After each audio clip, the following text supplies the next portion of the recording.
people don't really understand how obsessed I am with winning. It's not, I don't care about anything else but winning. And we're on. So to get things started, I seen the preseason rankings for the Mountain West. Okay, obviously with the Pokes being number 2 in the West, is it the Western Division? What division? The Mountain Division. The Mountain Division. Okay, so yep. I mean, for them to take over that conference and actually win out that conference, what do you see them doing this year, just on the defensive side, not the offensive side, but the defensive side? Well, on the defense, obviously the Cowboys are going to be tasked with replacing a couple of guys who are going to be playing on Sundays in Logan Wilson and Cash Malawia. Also lost Elijah Halliburton, who led the Mountain West in tackles last year. But the Cowboys have something for the first time under Craig Bohl, that they have depth is what they have finally. And Craig Bohl has taken the time to build that. So, there's going to be some new faces over there, but this defensive line could be the best in not only the Mountain West, it could be one of the best in the country, anchored by, a couple of really nice pass rushers on the outsides in Garrett Krall and Solomon Byrd. And also Ravonte Holt, who tore his knee up last year in fall camp. A lot of people forgot about him. That's a nice little offseason pickup for the Cowboys. So he's going to be a really nice piece there on the defensive interior, along with Cole Godbout and Mario Mora, a couple of guys who really got a lot of playing time last year. So the cornerbacks, Tyler Hall is gone. He is with the Atlanta Falcons now, but they got some young guys out there, but they also got a lot of experience last year in Azizi Hearn and it's CJ Colton, who's coming back from injury.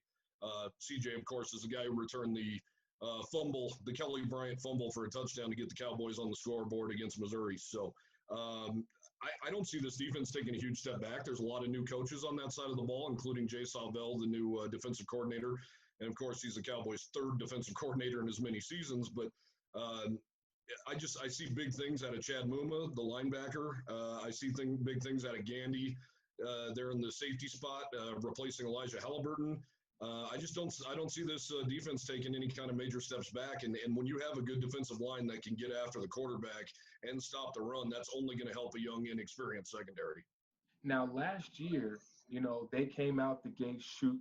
Obviously you have, I could go down the list of names of guys that are in the league now, right, from that defense. Mm-hmm. And obviously, again, you said the depth is what's going to carry them through this year, because injuries are just a part of the game.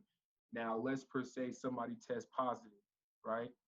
So now the adjustments have to be made, and that depth is now put on big-time display because there's only Mountain West games. There's no out-of-conference games this year.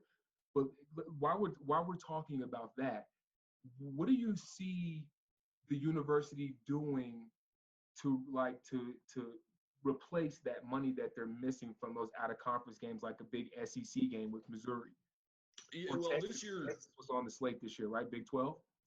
No, this year was just Utah, but Utah was coming to Laramie, so that was a home-and-home series, so it wouldn't have been that much money. I don't think it's not going to affect the Cowboys that much this year. If they had one of those big road games, an SEC or a Big 12 road game, like when they play Texas, and I believe 2025, and Clemson's a good example. Clemson got out of the game next year and paid Wyoming $1.1 million to get out of that game. Unfortunately, the Cowboys don't have one of those on the schedule this year, but wow. that was a nice chunk of change just to not play a game. So I know the Cowboys are going to take that. Yeah, man, that's dope. Okay, all right. I didn't know that they had Clemson on the slate for next year. That would have been, woo! Yeah, that would have been the one. That would have been the one. Yep. Okay. All right.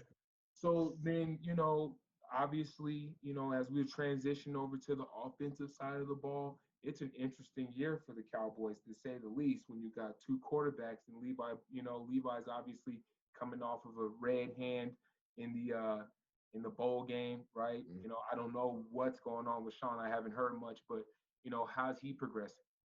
Yeah, Sean's 100% all go. He was cleared a couple of months ago.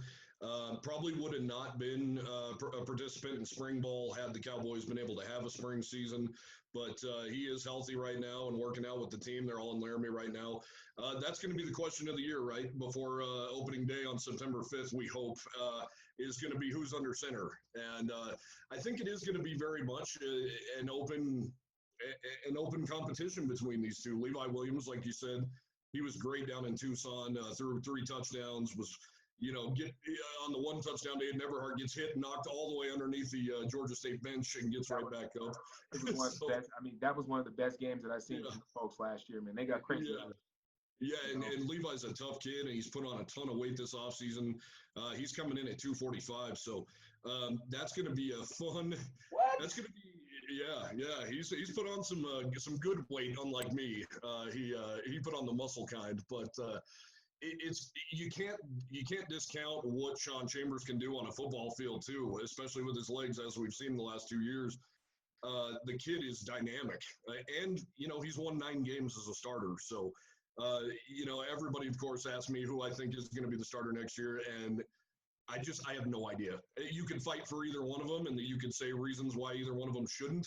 But what I know is when you have 2 competitive guys like that, it's just going to make each other better. That's all it's going to do. And it was too bad, really, that they didn't get a spring season, because Levi Williams could have got all those reps in spring, and I think that would have really benefited him. So on the flip side, we've seen Sean has not been able to make it through a season the last 2 years, losing the last 2 years with a leg injury.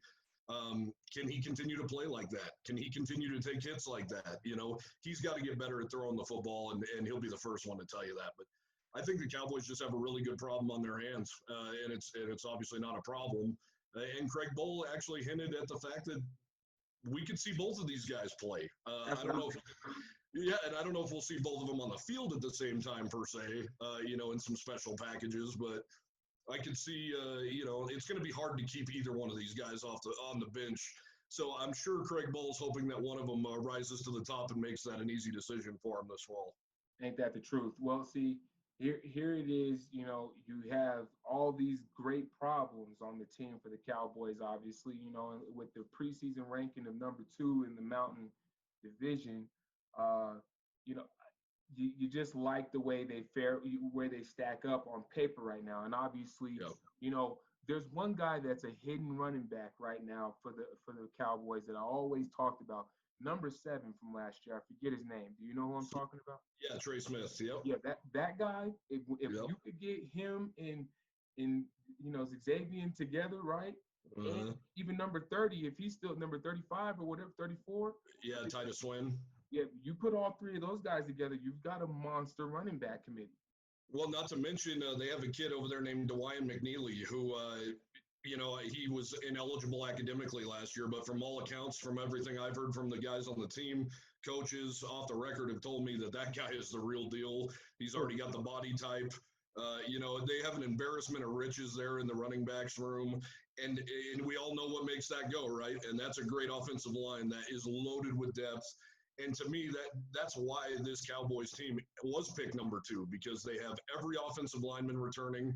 They're 2 deep across the board, sometimes 3 deep in spots, even losing Patrick Arnold to retirement a couple weeks ago. They're still loaded up front there.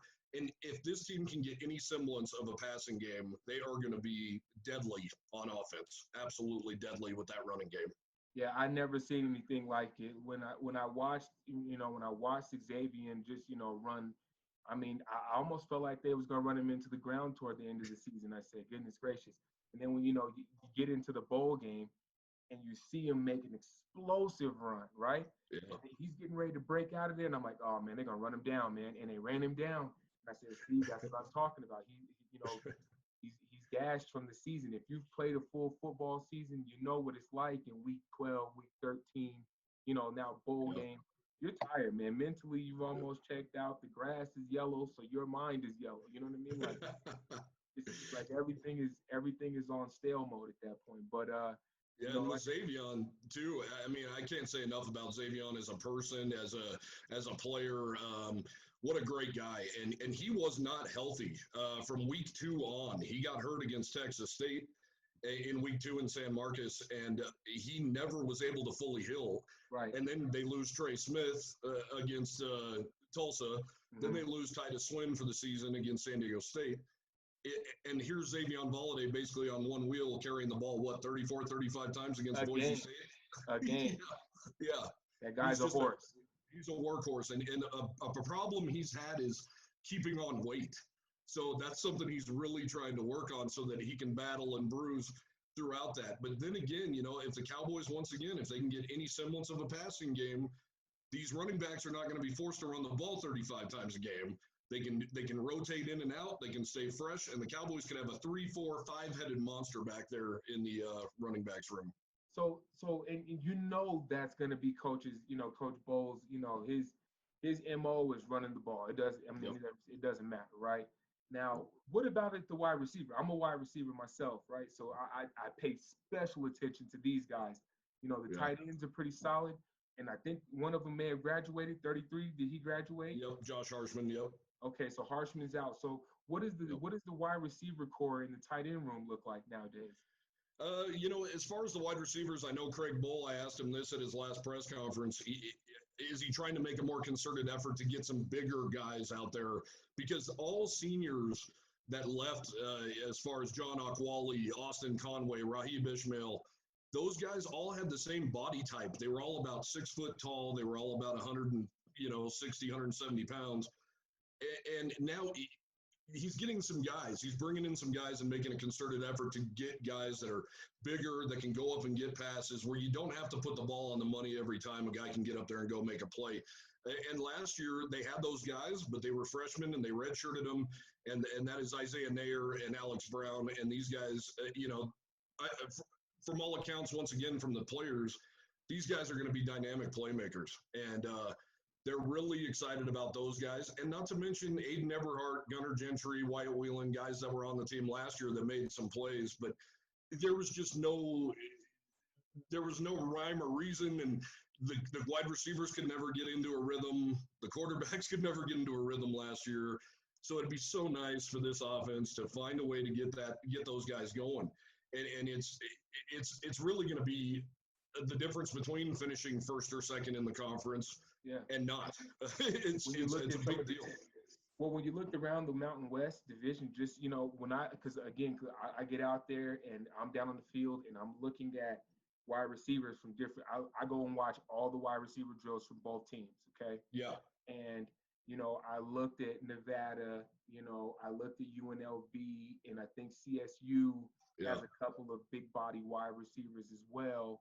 Absolutely. And obviously, those were the guys who made the plays, Mm-hmm. even though Nevada couldn't do much else, they were throwing that ball up to number 4, whatever it was. And he was kind of having his way with Hall a little bit. It was one of those, it just showed, if the Cowboys had just 1 or 2 of these guys, that's going to put them in a special bracket. Yeah, and that's what Craig Bull's seeing. He's seeing what you're seeing week in and week out, these big wide receivers that are big and physical and fast, especially Warren Jackson at Colorado State. He's a mismatch for everybody, not just Tyler Hall. But, he's really good. And something else that hurt the Cowboys, you mentioned earlier, tight ends, losing Jackson Marcotte against Utah State. Jackson he just caught everything thrown his way. And he's a big guy, and he's a fast guy. Him and Nate Wyman are both 6'7". And when you have quarterbacks that are looking to have high percentage passes to get in a rhythm early in a game, well, who better than a 6'7" target who can run downfield? And, of course, if you're going to play on Craig Bull's team and be a tight end, you're also going to be an unbelievable blocker. That's just all there is to it. But those guys need to be more of a focus in this offense, especially with these young quarterbacks. Well, the play action game is where the money's made. Even when you play the game of Madden, if you set it up, if you set it up right, when you run the play action, and it's a thing of beauty. Like I believe, full-heartedly in the Cowboys run game, and so I think it's going to be very interesting to see how this fares out for them come October, November, even though they've had less games, and I'm thinking that. To be honest with you, buddy, the start may be in October. That's just what I'm hearing. Sean, as long as there's a start, right? Yeah. Whenever it is. I mean, even if I'm sure any of your viewers would gladly freeze to the bleachers at War Memorial Stadium in February, March. Anything to watch this team. And what's just a real shame of it all is this was the best this is the best schedule, the best home schedule the Cowboys have had maybe ever. You know, with Utah coming in, San Diego State coming in, Utah State, Boise State, you know, all Air Force, all the big hitters are going to be in War Memorial Stadium this year, and it's just a shame that, you know, Wyoming could have been looking at 2, 3, maybe more sellouts this year, and Tom Berman knew that, and that's really a tough pill to swallow. That this exciting season, people are excited, they're really excited, and this has just put a damper, you know, and of course, football's so small in the grand scheme of life, you know, when it comes to this virus. But man, in our little neck of the woods, this hurts. This hurts a lot when you think about football.